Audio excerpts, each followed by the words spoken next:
আর সেই ব্যক্তিটি যদি সৎ এবং নিষ্ঠার সাথে বাংলাদেশের জনগণের পক্ষে থাকেন, তাহলে ওনাকে আমরা স্বীকৃতি দিতে আমাদের কোনো কুণ্ঠাবোধ হবে না। কিন্তু কোন মুক্তিযোদ্ধা যদি এদেশের কোন অপকর্মের সাথে জড়িত থাকেন, এদেশে খুন গুম হত্যার সাথে জড়িত থাকেন, এদেশে মানুষকে লাঞ্ছিত করে থাকেন, তাহলে উনি মুক্তিযোদ্ধা হিসেবে লাঞ্ছিত হবেন না, উনি লাঞ্ছিত হবেন ব্যক্তি হিসেবে। আমি বলবো কোন ব্যক্তিকে মুক্তিযোদ্ধার ট্যাগ লাগিয়ে তার অপকর্মকে আপনারা সাধুবাদ জানাবেন না।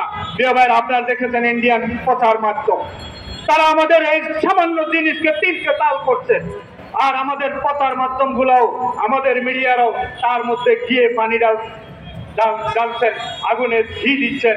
আমি বলবো আমাদের মিডিয়াকে সত্য প্রচার করুন, ওনার অপকর্মগুলো তুলে ধরুন, তারপর বলুন উনি মুক্তিযোদ্ধা। বীর প্রতীক যদি কোনো অন্যায় করে তার অন্যায়ের বিরুদ্ধে কথা বলা হবে, ওনার ব্যক্তির বিরুদ্ধে কথা হবে, বীর প্রতীকের বিরুদ্ধে নয়। বীর প্রতীক যদি অবৈধ ইলেকশনে অংশগ্রহণ করে, ওই ইলেকশনকে বৈধতা দেয়, তার বিরুদ্ধেও কথা বলতে হবে, তাকেও আইনের আওতায় আনতে হবে।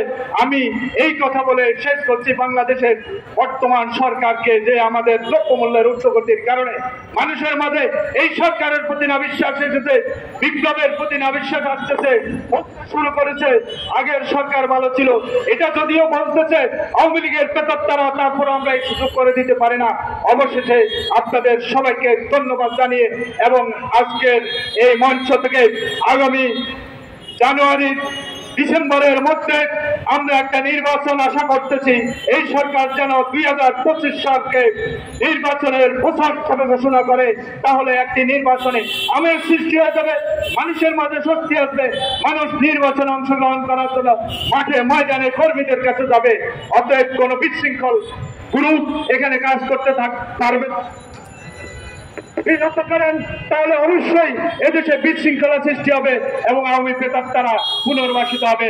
এই সুযোগ কখনো 12 দলীয় জোট হতে দেবে না। আসসালামু আলাইকুম ওয়া রাহমাতুল্লাহ। 12 দলীয় জোট জিন্দাবাদ, কল্যাণ পার্টি জিন্দাবাদ। সবাইকে ধন্যবাদ।